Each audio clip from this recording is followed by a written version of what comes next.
To this last of our enlightening lunches of the spring semester. It has been a long and arduous semester, has it not? Yeah. Yes. It is my pleasure to welcome Brian David Johnson to this enlightening lunch. He is probably known to many of you. He is a professor of practice, part-time here with the school. And he found us and we found him like in 2012 or so with the very first Emerge. And at that very first Emerge festival, Brian gave a little seminar on prototyping futures and science fiction prototyping was what it was called. And I actually participated as a student in that workshop. And if you're outside my office, the little cartoon panels of the robots on strike came out of that workshop. Brian has really developed a great relationship with the school after he. I'll let him tell the line about the chips, but after he left Intel, where he was in essence a sort of house futurist there. And he has been working here to develop his Threatcasting Lab, and he also tells a very nice and flattering story about how that was set up, and I think that's probably something that I'll let him say as well. I'll be looking forward to hearing from folks about how they would like to see Enlightening Lunch themed next year. This year we basically ran our own faculty who you don't get to see very often through Enlightening Lunch. The year before, we ran our center directors through Enlightening Lunch. So if you have thoughts about, our faculty, other faculty from around the university, what kind of theme you might want, do send that to me. And without further ado, Brian. Thank you so much. Thank you, Dave. Well, hey, everybody. So what I'll do, I've been told that I'll go for about 20, 30 minutes, kind of give you an overview, and then we'll open it up for questions. You can, by the way, we can talk about the Threatcasting Lab and the work that we're doing, or you can ask me anything. I've been a futurist for 25 years. You can ask me any question you want. I have been asked, when will the zombies rise up and take over? When will the robots become our overlords? My favorite one is I had a group of 10-year-old boys ask me how to build a Death Star. And all of a sudden, very quickly, I kind of went through it. I can tell you the story if you want. But very quickly, it became a lesson in physics. And they were just into it. They're like, all right. So you can ask me anything. We can talk about anything you want. But what I want to do today, when Dave invited me to come down to the Enlightening Lunch, and I'm so happy we were able to make this happen, is I wanted to give an update on the Threatcasting Lab that was born here at ASU and at SFIS, very specifically with Dave, as you mentioned. I'll tell you that story in a second. Tell you a little bit about the work that we've been doing. We stood up the lab a little over 2 years ago, and it's been quite a busy 2 years. So that's why, hence the title, Threatcasting Lab, Envisioning the Future to Empower Action, or How I Make Comic Books for the U.S. Army. So I actually do make comic books for the U.S. Army, so that's what we're going to talk about. And it is this intersection between the threatcasting work that we've been doing here at the lab and also the science fiction prototyping work that David mentioned. So Dave gave a great introduction. So I'm Brian David Johnson. I'm a futurist. I've been a futurist now for about 25 years.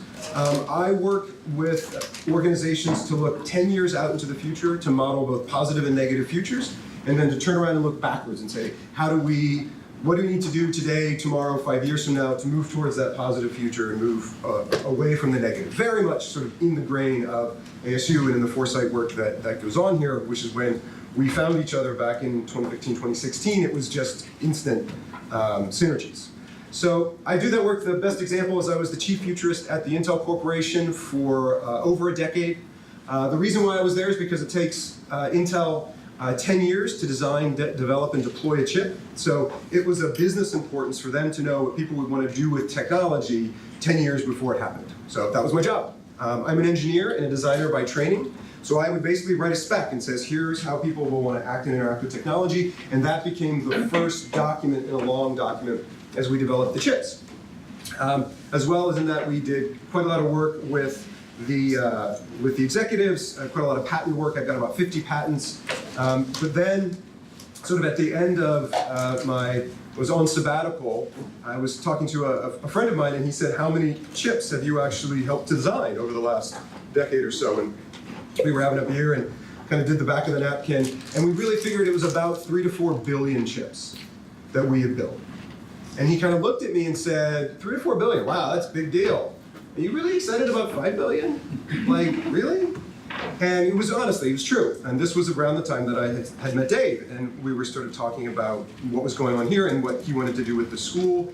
And I got really excited. One of the main reasons I stepped down as the chief futurist at the Intel Corporation, I still do work with him, was to do this threat casting work and to do the work at this lab. And I'm also a science fiction author. I've written both science fiction and science fact. My last book was called Wizards and Robots. My joke is, can you guess what it's about? It's actually, and we was just talking to Jason earlier, that the book is actually a work of, it's a science fiction prototype. It's actually science fiction based on fact. The robots in it are based on the robots that I build. And then the magic of the wizards is actually based on quantum physics, which was developed here at ASU with Paul Davies over at the Beyond Center. Also, one of the reasons I'm here, because I'm such a nerd that Paul Davies is my favorite physicist. And so when I found out he was here as well, I was like, sign me up, I'm here. So that's the work that I do. I have a private practice where I work with corporations, governments, militaries to do this, and then also we have the lab. As I go through the work today, I want to remind you something, and I think it's very important, and I always tell audiences to remember this as we go through, because the conversations we're going to have today are about threats and about threat casting. But I always want to start off with the fact that I am an optimist. That I'm an optimist because at the very core of the work that I do as an applied futurist is that I know that the future is built by people. Right? We all know that as a part of the school, that the future involves everybody. But the future is actually built by people. People build the future. Organizations build the future. And what makes me hopeful is because if we do that, I think we should all get together and build a future that's awesome. Let's not get together and build a future that sucks. It's pretty simple. And so I am an optimist, especially in this threat work, because I believe if we can envision these possible futures, then we can empower people to take action. And that was the whole idea behind threat casting and the whole idea behind starting the lab.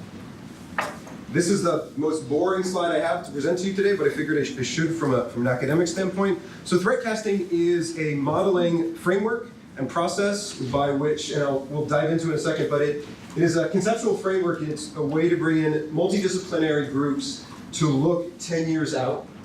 The process allows people to explore possible threats. What are those threats 10 years out into the future? And then what can we do to disrupt, mitigate, and recover from those threats?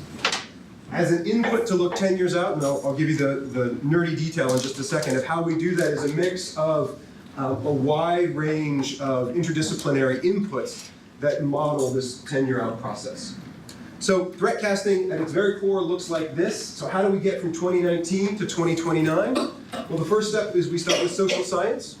We say, okay, let's understand the people, because of course everything we do is about people, especially when it comes to threats. So we need to understand the people who are being affected and the people who are perpetrating. This is an ethnographic and social science approach of understanding people, because also it turns out, as you understand people, they don't really change all that much.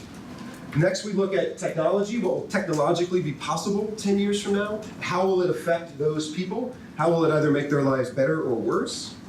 Next, we look at cultural history, and this is a big component in the lab work that we do, because we have to not only understand the cultural history in general, because history is the language we use to talk about the future. History is the on-ramp to kind of talk about it. It's the metaphors and the mental models that we use. But also you have to understand the cultural history of the people you're trying to model with. So this is one of the things that we embrace, specifically if you're working, say, with the United States military, the United States government, or you're starting to work with large Silicon Valley companies, you have to understand the processes and procedures that they have in place to then be able to actually make change inside of those organizations. The next thing we do is we look at economics. So what will the world look like 10 years from now? We then bring in trends. I'm not a very big trend guy, to tell you the truth. I'm not a big exponential trend fan, even though I do come from Silicon Valley. I'm mainly looking at cultural trends, legislation trends, trends and change of media. A good example of what we're tracking in the lab is if you look at the change at the public conversation about artificial intelligence over the last 5 years, it's changed pretty massively. And this is actually starting to have an effect on what these futures might look like. Next, we use a modified Delphi method for those foresight folks in the room, which is basically data with an opinion. We go and we try to find people who have an opinion. Again, we believe the future is built by people and by organizations, so we go to government, military, private industry foundations and get experts to tell us where they see these things going. Where are these threats going? What are the things that keep them up at night that they see just over the horizon, but they can't investigate? And that's what we can do for them. Oftentimes we try to find people who disagree with each other. We try to bring people together who vehemently disagree with each other, oftentimes who hate to be in the room with each other. That's a good thing. We're kind of like heat-seeking missiles for conflict. We really like it.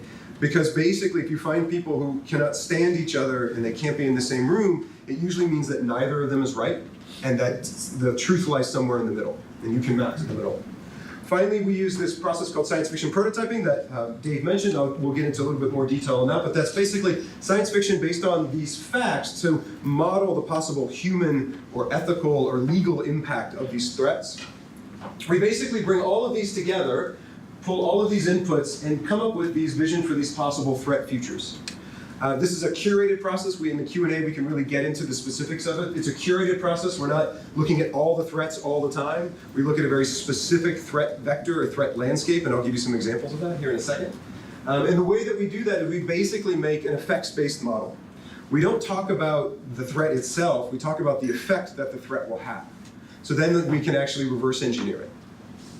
Then what we do from there is we turn around and look backwards and say, okay, so if this is a threat and we've identified a new and novel threat, what is the event? So the event is the physical or digital instantiation of the threat, because if you don't have a physical or digital instantiation of a threat, it just doesn't exist. It's just an idea that's out there. Once we've been able to model that, then we can actually look at how do we disrupt, mitigate, and recover from it. So we start to develop a plan, and we bring in all these practitioners together to develop a plan to do that. Additionally, as a part of the threat casting process, we identify what are called gates. Gates are the things that the organization or the practitioners who are doing the modeling, what they have in their command to actually go and make change. Sometimes it's an investment, sometimes it's a design, sometimes it's spinning up a new group. It really depends.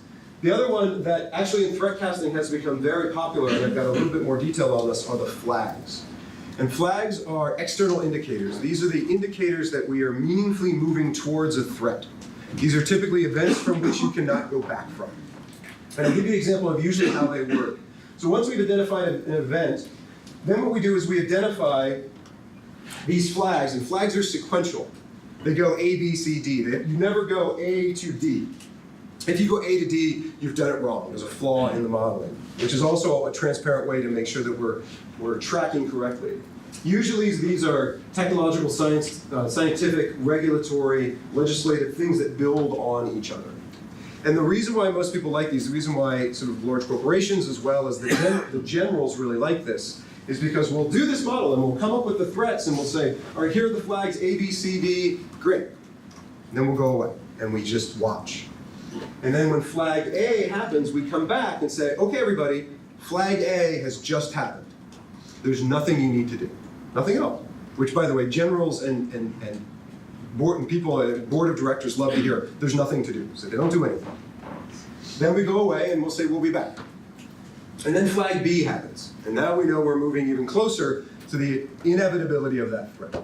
And we come back to them and say, hey, flag B happened. We should probably convene some people together as we start to think about our plan to disrupt, mitigate, and recover. Then we start doing that. Then flag C happens. And this is usually where people need to start taking action.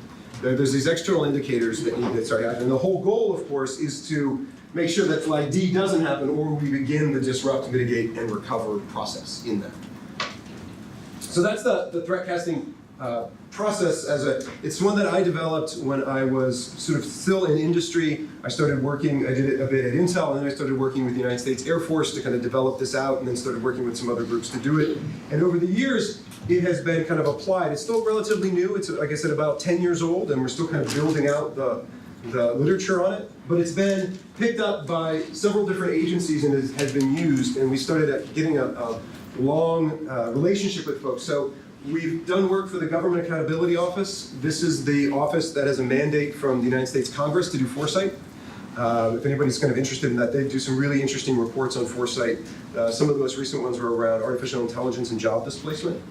We have a very close relationship with the Army Cyber Institute. The Army Cyber Institute is a think tank attached to West Point, and it's their job to, in the world of cyber warfare, to make sure there's no strategic surprise on a 5 to 10 year timeline. We just had, this was a big deal for us at the end of last year. We had the Defense Threat Reduction Agency, which is called DTRA. They're mainly concerned with weapons of mass destruction.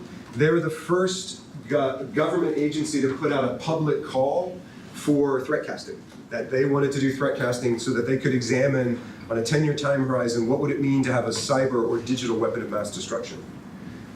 Just this November, we did threat casting with the Federal Bureau of Investigation, the FBI, a working group with them down in Tampa, Florida, working right now to actually come out with the results of that. Additionally, we have done work with the United States Secret Service. We actually have a long relationship with them. We have about a 3-year relationship with the Secret Service.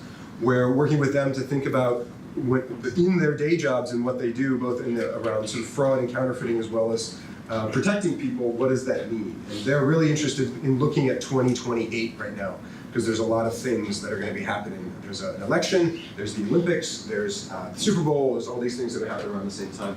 And then finally, with the folks that we've worked with is the Department of Homeland Security, more specifically FEMA. We've used this process to look at natural disasters.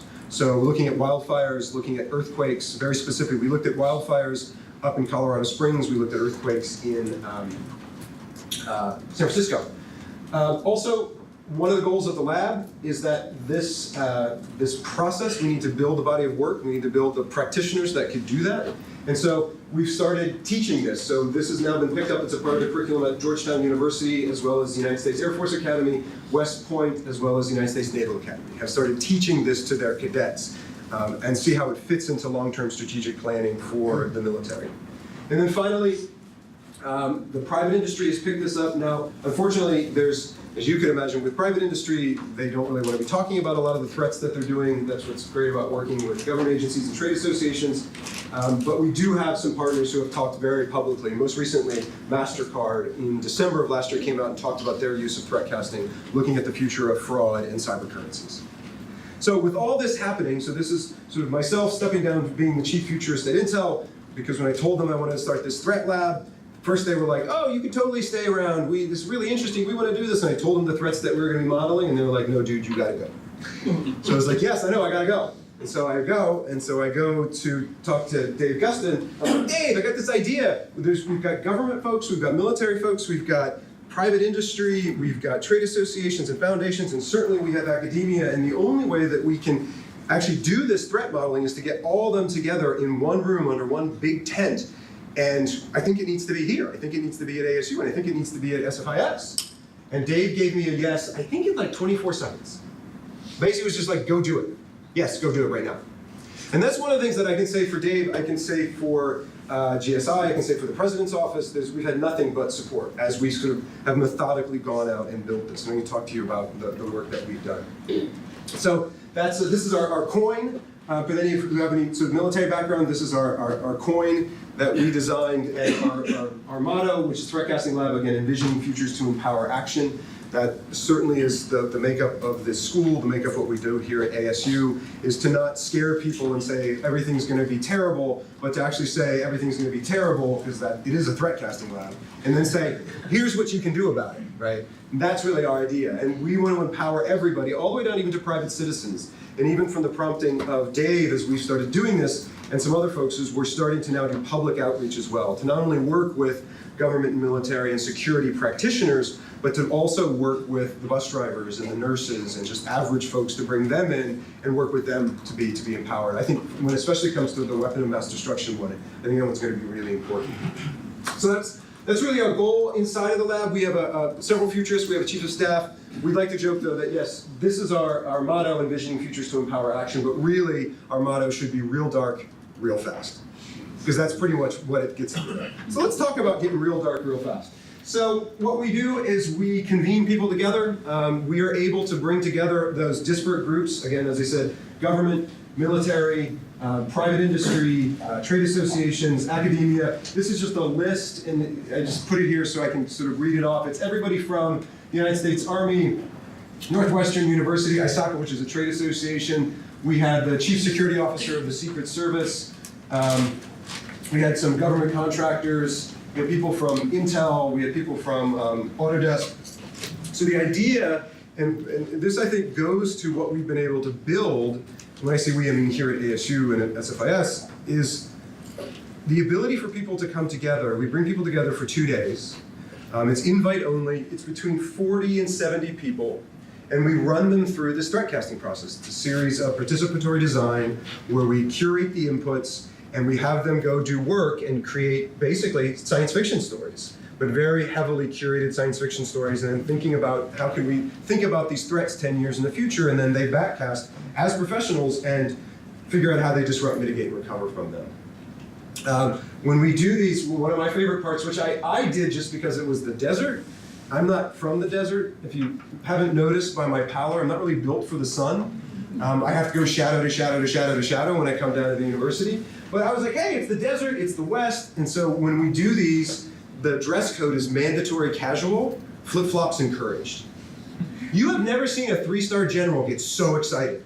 Like, it was a thing. It turns out like it was a big deal. And also, we don't even do name tags. Because they have rank, people don't know what they're doing. What we say is, we're bringing you together this big tent, we're all gonna look at these threat futures, and everybody's equal. So you could be a 3-star general, you could be the chief security officer of Cisco, you could be a mid-level researcher at the Intel Corporation, you could be a student, or you could even be a cadet. It kind of freaks out the cadets because they're sort of trained to be like this, to have that level. But that was one of the things that we heard from people, is bringing down that bar, treating everybody like a practitioner, that, again, everybody's input mattered because everybody in that room was going to actively work against these threats. And it's become a big draw. I've actually heard people tell other people when we're not in the room that it was a big deal. So, as I said, we convene people together. We've done it here in Tempe. We did one in Washington, D.C. The idea is to continue to do it all at ASU campuses. We're probably going to do one in Santa Monica. I'm certainly using the new building in Washington, D.C. as well. So I wanted to give you a really high-level example of some of the findings of what we've come up with. We've done several of these. The first one, which was a very early one that we did with the Army Cyber Institute, the finding here was looking at cyber warfare at its intersection with the digital supply chain and looking at terrorist and state-sponsored terror actors. And the findings of this at a very broad level, which kind of helped feed into the lab, was to say, as we look out in the next 10 years, a constellation of technologies, everything from artificial intelligence to IoT to smart cities to robotics and autonomy in land, sea, and air, means that we're going to see a widening of the attack plane. That we'll not only just have cyber or digital attacks, we'll have cyber social attacks, cyber physical attacks, and even cyber kinetic attacks. And if that is true, no one entity can disrupt, mitigate, and recover from it. That it has to be an effort that involves government, military, private industry, trade associations, and specifically academia. And that was really the foundation of this, and we identified some very specific things that we can go and do, and one of the ones was really sort of charging the lab to do it. As an example of something that came out of this was a sci-fi prototype. So as mentioned before, sci-fi prototyping is a process that we've been doing for quite some time, which is really just science fiction based on science fact, to kind of think about what those implications, to really get people to see the future. And really cool, what happened was, after we released the widening attack plane, our friends over at Cisco Systems, their innovation lab said, we're going to convene people together to figure out how to defend the digital supply chain. And what we want to do is we want to use your report, but actually do a science fiction prototype. So that's what we did. We came up with this thing called 2 Days After Tuesday. The idea is a state-sponsored terror group aims to attack New York City and destabilize the United States by targeting ports and critical supply chains.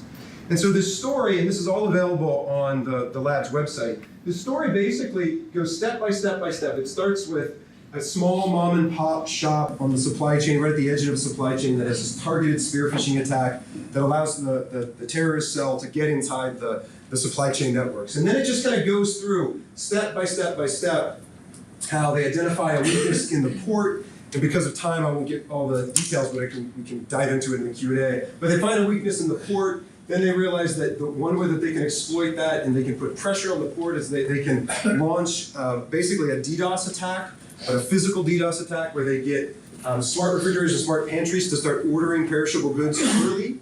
But basically then using the autonomous systems, it actually starts to flood the infrastructure, which puts so much pressure on the infrastructure that they can't do the right checks at Red Hook, New Jersey, which is kind of where all the produce comes into Manhattan. And basically it allows the terror cell to sneak in a dirty bomb, and basically goes to the idea that that happens on Tuesday, and 2 days after Tuesday, a dirty bomb is set off during rush hour in Midtown. And chaos reigns. And the thing about this is, if you look at it, every single frame are the ones that have little symbols. And these symbols actually link to the report that say, well, here's how this is real, and here's how this is real, and here's how this is real. And certainly this can be disrupted, mitigated, recovered to, but the whole idea, and the reason why Kate O'Keefe, the senior director of their innovation lab, wanted to do it, and I'll read it if you can't read it. It says, people aren't wired to imagine the future, 10 or even 5 years out, which is a blocker to innovation, a blocker to what she wanted to do with this group. We need to create that world for them so that they can immerse themselves in this future scenario, making it immediately apparent what kind of solutions we need to prepare for that future. So very much sort of what we do, but you're beginning to see people like Silicon Valley pick that up and say, yeah, we want to use that. We've had an ongoing relationship with them. We just did another one where we looked at the future of work and the future of labor and what that might look like. It wasn't as dark. That one had a little bit more of a lighter side to it. One of the reports that we did more recently that actually came out of the widening attack planes, we really started to see the future of weaponized artificial intelligence. And certainly over the last couple of years, we've seen that more and more. And so we really wanted to say, okay, how do we get out in front of this? The fact that we know that artificial intelligence is going to be weaponized, so let's figure out what that means and what we need to do. And specifically, we looked at, in this version, around human intelligence and human surveillance. So what would be called, basically doing signal intelligence and human intelligence, being able to kind of watch what people are doing, whether that be in a military context or civilian or corporate context, and how you could use and weaponize AI around that. And this was the report. Again, all the reports that we do under this big tent, they're all public. Nothing is classified. I don't have clearance, and that's sort of a strategic decision to say, we know that we have the facilities here at ASU. If we need to do that type of work, we certainly can. But we right now say that this is kind of goes back into the public knowledge. So the report we came up with is called The New Dogs of War, the Weaponization of Artificial Intelligence. And the reason why it's called The New Dogs of War is because I'm the director of the lab and I'm a word nerd. And that means I get to name obscure references to Shakespeare when I'm talking about the weaponization of AI. The reason why I did that is because when we were doing the post-analysis on the workshop, I really began to see that the effect that this could have was very similar to what Mark Antony was talking about at the end of Shakespeare's Julius Caesar, when he says, cry havoc and let slip the dogs of war. In the post-analysis of it, when people talk about that line, yeah, he's talking about let slip the dogs of war, but really what he's saying is that now that Caesar has been murdered, now that this has happened, that the very fabric, the very thing that holds civil society together will be torn asunder. And I was actually putting forward that yes, actually the weaponization of AI has that effect, because the scope and scale of what it can do can be that massive. And one of the examples was this notion of surveillance and coercion. So surveillance and coercion is nothing new, right? You can go, if you want to get somebody to do something, you can surveil them, you can watch them until they make a mistake, and then they make a mistake, and then you use that information against them to do something that they wouldn't normally do, right? It's been going on for centuries. But what we put forward, and one of the things we saw in clear detail, both in the military context, the government context, but even more in the corporate context, that artificial intelligence that's been weaponized to watch this attack plane means that you can not only just watch a single person, you can watch an entire company. That you can actually go and watch all of them, and inevitably, we're humans, somebody's going to make a mistake, and then a bad actor, state sponsor, a criminal can actually use that as leverage against them. And we began to see sort of signs of this happening in different systems. So that was this notion of surveillance and coercion and these new dogs of war, that it's actually pulling down how we even could do business and how we even do diplomacy. One of the other things when it came to diplomacy that came out, which is very specific, and it's actually something that the lab picked up and started working on, was this notion of the AI weapons factory. So what came out is I said, well, okay, so if we're weaponizing AI, somebody's got to turn it into a weapon. So how do they turn it into a weapon? And how do we find that? How do we track it? And so what we ended up doing was saying, well, we know how to make a weapons factory for chemical weapons. You look for certain chemicals and agents that go in and certain things come out. If you're doing a nuclear weapons factory, you know there's centrifuges and there's physicists, so you could do that. So what do you need for an AI weapons factory? Well, if you kind of treat it like those, well, you need AI developers, you need a certain, the centrifuges would just be some computers and some servers. It pretty much looks like a really awesome games factory or a really great design studio. So we were at a crossroads. It was like, well, how do we identify it? So we got to find it. And so one of the findings in the report was to say that academia needs to go and figure this out. It's not something that you could go to our friends in Washington, D.C. and say, okay, from a diplomatic standpoint, they said you have to define it, like the centrifuges, like the certain chemical agents. You've got to tell us so that we can go and do treaties and do conversations. So that's what we went off and did in the lab. I went, because I am an engineer, so I went through and actually spec'd out. I actually had your starter kit of creating an AI weapons factory. I said, this is what it would look like, which was kind of weird. And so I did that, and it did. It looked like a really cool design studio. So, okay, that didn't work. And so then we went back, and so I went and started talking to a lot of the AI developers and said, if we were going to make a weapon at scale, what would that need to look like? And it turns out, to do that, you have to train it. You have to train the AI, especially if it's going to do the work that you want it to do. And to train that AI, especially if you're going to weaponize it, you need a lot of data. A lot of data. Turns out, we can track data. Data we can see. You can see where it's coming from. You can see where certain breaches happen. You can actually start to put it together. So we were then able to go to the partners in the lab and go, okay, we've identified this. Now let's start figuring out what we need to do to disrupt, mitigate based upon that. From that, this is the part where how I make comic books for the United States Army. I was approached by the Army Cyber Institute, and they said, let's take some of these findings, much like the success you had with Cisco, and start doing it for the Army. So on the surveillance and coercion, we came up with a couple of sci-fi prototypes, one called the Engineering a Traitor, which was taking a patriotic soldier, and by doing reality shaping year over year over year, you could actually turn that soldier to take an action and turn that soldier into a traitor. We were able to work with Dr. Brad Millick. Brad is the Director of Insider Threats at the Undersecretary of Defense for Intelligence. So he's the guy. We worked with him to do this, and he started picking up and using it as illustrations for his work. And more specifically here around insider threats. Because again, back here, what he says is, coupled with the cultural changes, everything that's coming in, the insider threat, the idea of having an insider threat, has become one of the biggest challenges leaders in the 21st century will face in striving for mission success.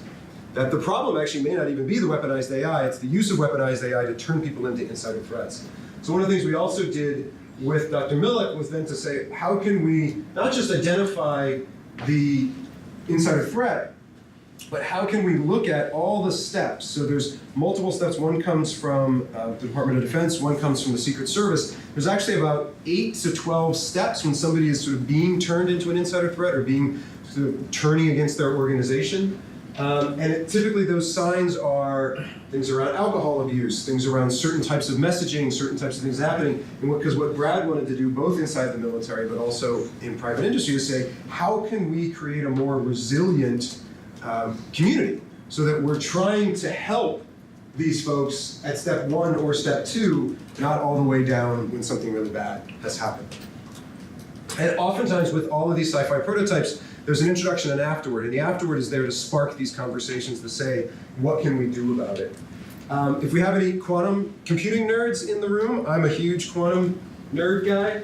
This is of all the sci-fi prototypes out there, this is my favorite one. It's not the best one. It's not the favorite, but it's my favorite one because it looks at, I do a lot of work when it comes to quantum threats to national security as well as to corporate and financial security. And like I said, I'm a sci-fi guy, and so I basically took an old Twilight Zone, right? The old locked room Twilight Zone where something really so massive is going on outside, but basically you're just getting it through the lens of 2 people in a room talking about it. But every single frame talks about the breakdown of critical infrastructure, the breakdown of banking infrastructure, the breakdown of encryption, but doing it simply between these people and it all playing out on them and what they came up with. Now I want to switch over and actually show you something. We did one on the miniaturization of artificial intelligence and robotics, and they were so pleased with it that they wanted to turn it into a motion comic. And so we went through with my creative partner, Sandy Winkleman, who I've been working on these for quite some time. Let's see if we get this to work. We created this motion comic.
Okay, get ready for this.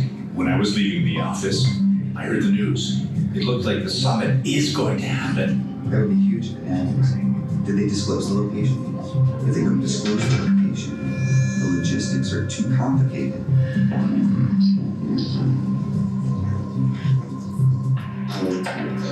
why we're still talking about this. This is ridiculous. They know it's a chemical attack. It has to be a chemical attack. Yes, but that doesn't affect this absurd summit. If all the players are there, the effect would be the same. Now I think there's a chance. If you really think about it.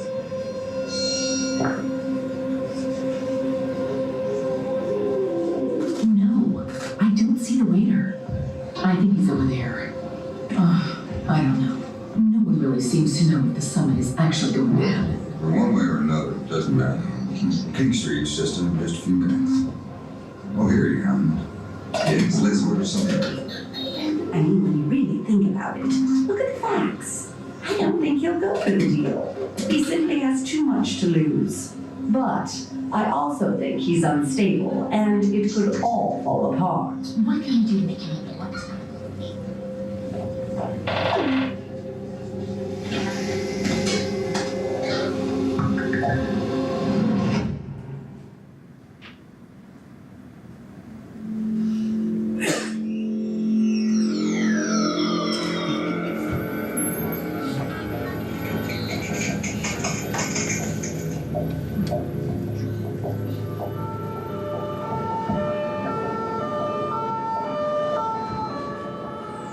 The much-rumoured summit between the international coalition and opposition forces kicked off today at a new undisclosed and secure location. An anonymous tip last night to Interpol led to the arrests of a terrorist faction that was found to have ties to the original summit venue here on King Street.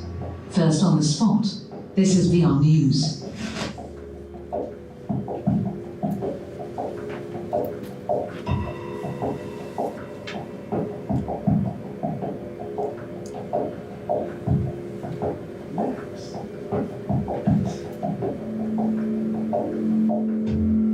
So when I showed that to one of my colleagues who was a privacy and law person, as well as I showed it to an activist, they told me the next day that it gave them nightmares because of all the implications, right? And actually, in each of those, if you have time to look at it, we actually sort of spec'd out how the algorithms work, who it's listening to, how it's listening to them. There's a lot of visual information around what's being indicated. Again, just wanting people to kind of think about this. This is actually being taught at West Point and at the U.S. Naval Academy, using this as a way to think about emerging technologies and what it might mean and what the implications, both for defense, but also the ethics of it.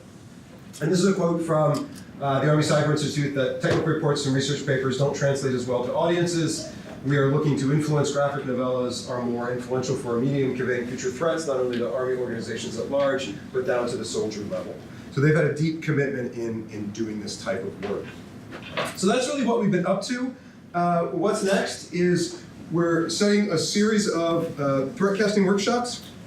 We're doing one on May 7th and 8th, so just around the corner. We'll be looking at disinformation and reality shaping. We're actually doing it here on the campus of Tempe. We are working with DITRA, as I said before. We're going to be pulling together a one on what constitutes a digital or cyber weapon of mass destruction. We're probably going to do that, I'm guessing, in probably January or February. And we're looking at, as well, looking at CRISPR and synthetic biology, so actually moving from digital into the physical world as well. So we have a bunch of things that will be coming in the next year as we start to kind of roll these out. I just want to finish up, kind of reminding everybody again, looking at all these things, I am an optimist, and I'll tell you, actually, after being director of a threatcasting lab for 2 years, I'm even more of a bigger optimist now than I was then. Because the people that I've been able to work with, the things that I've been able to see, even the effects that we've been able to have, a lot of the things that have come out of this are not just the science fiction stories and graphic novellas, but there's certain trainings. We've worked with certain trade associations to create live fire cyber training for cyber professionals to actually thwart these things. That doing the work of the lab has really allowed us to be able to honestly just make people safer and empower them. And that's really ultimately our goal. So I'm going to open it up for questions in 1 second. I just want to finish out. Many of you who have seen me speak before know this about my presentations, but I have to do it anyway. So I end my presentations always with the same thing. When I was coming up in industry, I was a speechwriter. I wrote speeches for my executives. One executive I wrote speeches for, and every single presentation I did for him, I had to include a picture of dogs playing poker.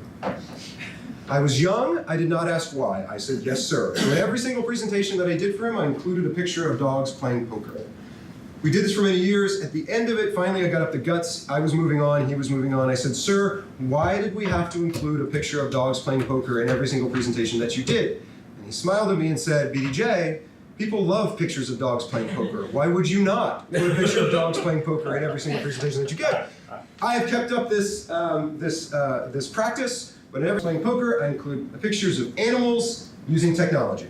The longer you look at this, the more freaked out you're going to get. And with that, I'll say thank you, everybody. It was great to come back and kind of report out, and you can ask me anything. So thank you very much.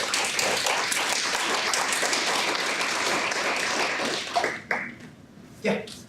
So, in your opinion, what is the imminent nonfiction or event going to happen? Imminent nonfiction, you mean like the next big bad event? Whatever, you go. Well, I mean, one of the things that we're interested in is... You, not me, you. I'm at a university and run a lab. It's always the royal weed, dude. Well, the one I'm thinking of, the one I'm focusing on now, I mean, again, for me, the weaponization of artificial intelligence, we've seen the beginnings of it play out. We will only see it more. And it's something that I think is incredibly serious, that we need to know that as we build these systems that are have more and more reach, more and more power, more and more of a footprint, they're only bigger and better and badder weapons. It's just, this is what will happen.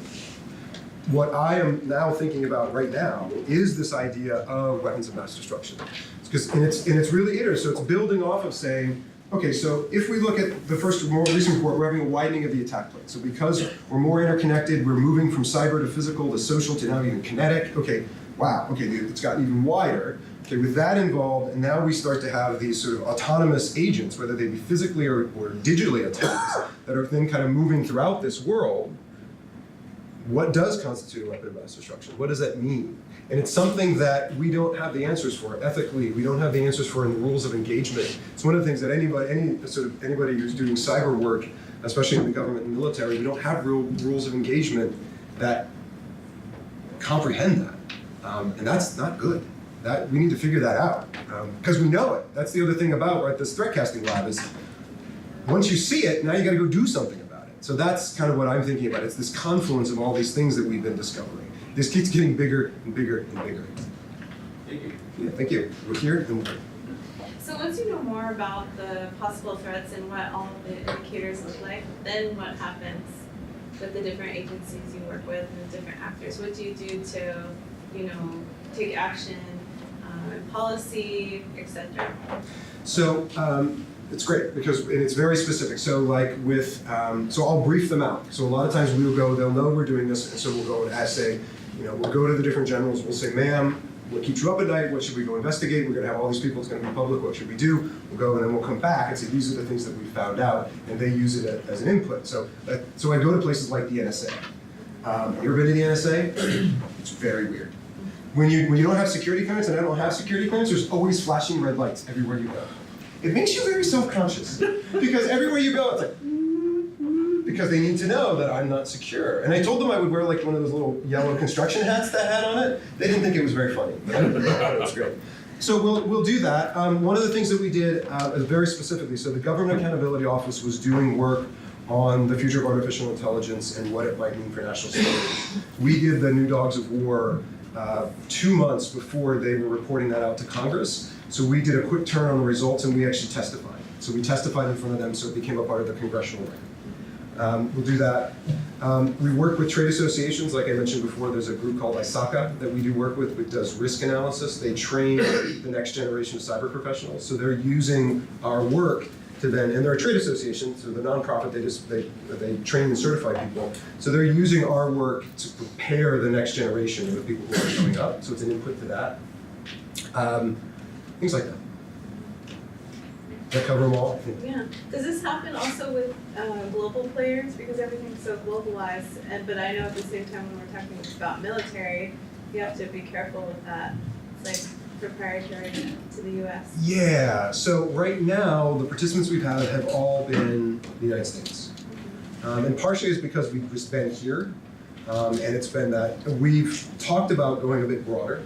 Like even the Hero one, that actually takes place in Europe. So we've started kind of taking those steps out. We're trying to be very methodical about it because also we are talking about national defense, but we're also talking about global security as well.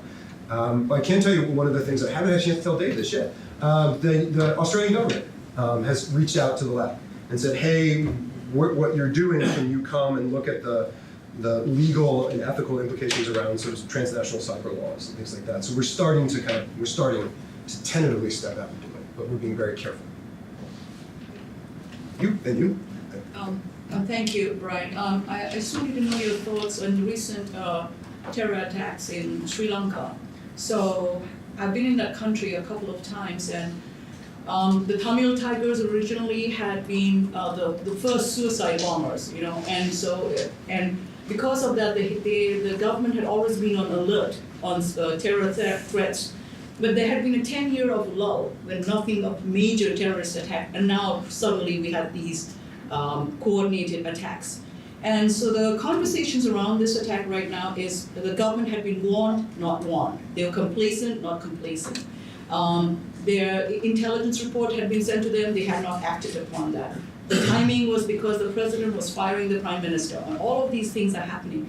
In that scenario, when the coordination is not happening, the threats are imminent, and then it happens in two different house of worships, which are supposed to be free, and then also luxury hotels, which are not supposed to have these huge security scenarios, so to say. So in these kind of scenarios, and I think moving forward, those will be more and more of that. I would like to know your thoughts about keeping people safe, sharing information on global security, as well as how do you keep yourself, at least the politicians, from not being complacent. Right. Well, first thing I would say, so I'm not an expert in that area, and I've never, especially when it comes to Sri Lanka and sort of what's going on, we've not done modeling in that. So I don't have an opinion on that because it's not informed. And so to me, if it's an uninformed opinion, whatever, doesn't matter. I can say that one of the things that the lab is trying to do, and very much like you said, and things that we've learned from many terror attacks, or just many attacks in general, right? And whether those be sort of terror attacks or international terror attacks, domestic terror attacks here in the US, or even a lot of criminal or cybercrime, is that communication is usually the thing that falls down most. That we actually have good defenses. We have people who are thinking about this, but the communication breaks down. And so that's ultimately with the lab, again, what we're trying to do is always trying to, as I mentioned before, connect the dots between a lot of those people. And one of the things I can tell you about why people like to come to these events, the workshops that we're doing, yeah, one is to do that, but the other is they're sitting in a room of all the people who are actively working, oftentimes to keep people safe, and they don't normally get to sit side by side by side with all those people in one room. So I think that's part of the mission of the lab, as well as to sort of facilitate that conversation. And who better than an institution like ASU to be able to bring all those people together? So I think that's kind of our approach now and then in our brief outs. But I do think when it comes to those terror attacks and what you're talking about, where things are going, I do think that needs to be modeled. I think it needs to be done.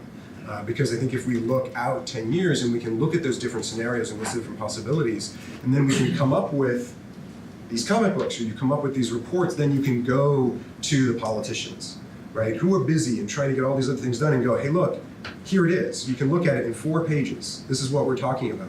And oftentimes we found, especially like the work that we did with the Government Accountability Office and some folks in Congress, where you can look at it and go, oh, okay, I get what you mean, and they get it like that.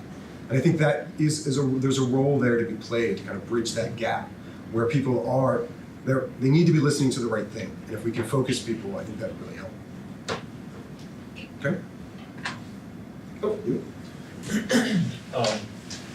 You had mentioned that you don't have security clearance, and I'd imagine that many of the people who come to the workshops also don't have security clearance. And so my question is, in regards to establishing accurate models that understand what events to predict, what the turning points would be, and then also whether or not certain events occur, does that put you at a disadvantage in terms of being able to apply the model to events that are happening on a regular basis? Because I would imagine many of these things are being dealt with strategically in private circles, and so how do you, and then I guess the question is, does it even matter? Because if you're looking at speculative futures, do you really just need to get close enough to what scenarios may be or would be, or events that may be or would be? But I guess specifically, how do you tie to events that have actually occurred if you aren't in the purview of those knowledge sets? Which is a very well-voiced and well-asked question, which normally people say to me is, dude, what are you doing? You're giving everybody the rule book of how to actually go and attack people. I said, no, that's not what we're doing. What we're doing, so to answer your question, it is yes and no.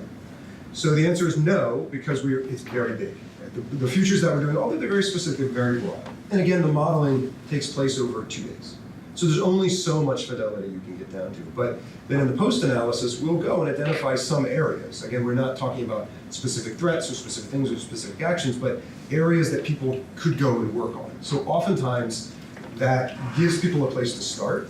They had never had the time or the ability to even think about these things. And that's where folks like the Army Cyber Institute in the Army will then take it and then go use it inside. Or like the Secret Service, I can tell you when we were first meeting with them and we were talking about sort of them working with the lab, they were very sheepish about the fact that they would pull this in and they couldn't talk to us about it, which I thought was kind of cute because their name is the Secret Service. It's like, that's kind of what you do, is the secret stuff. And so, but yeah, and we know that's kind of part of the idea of what we want to do, is we want to kind of begin the work and then we hand it off and let them go and take it.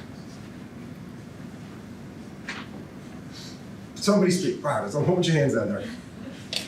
Yeah, go ahead. So I just want to know why you use comic, because the comic is very obvious. But young people like this kind of comic. So what do you think when you decide to use this kind of medium? So there's 2 things there. So in the report, we use text. So we do text stories. And we found those are very effective for people who read reports, because they get it, it's really interesting. A lot of people don't read reports. And that's where we started working first with the folks at Cisco. And I've been doing these for a while, but really kind of making these graphic novellas. They're about 4 to 5 pages long, very specific. They wanted to get people to see it very quickly. And it actually turns out it's not just young people.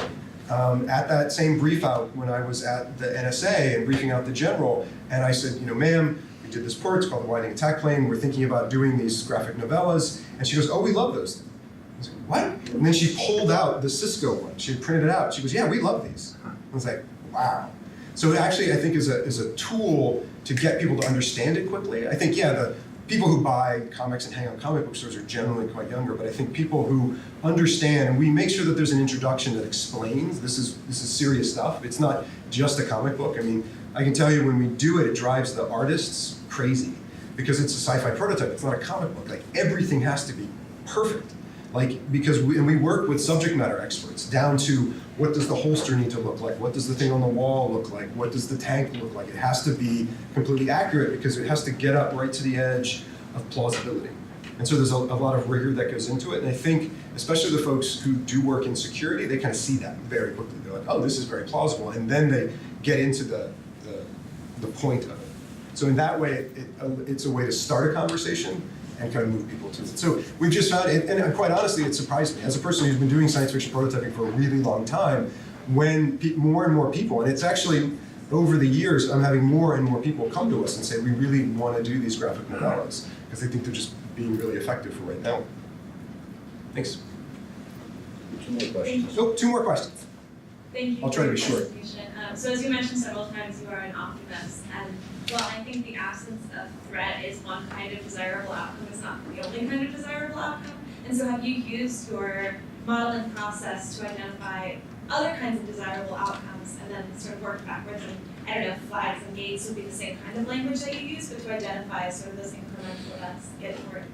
Yeah, and that's what I spent the most of my career doing. So most of my career has been future casting. So future casting is looking at possible futures, looking at positive futures, and then saying, what do we need to do to get to those positive futures? So I've done a lot of work with community groups, with colleges, with actually going and looking at positive futures, and then say, okay, how do we enable those positive futures?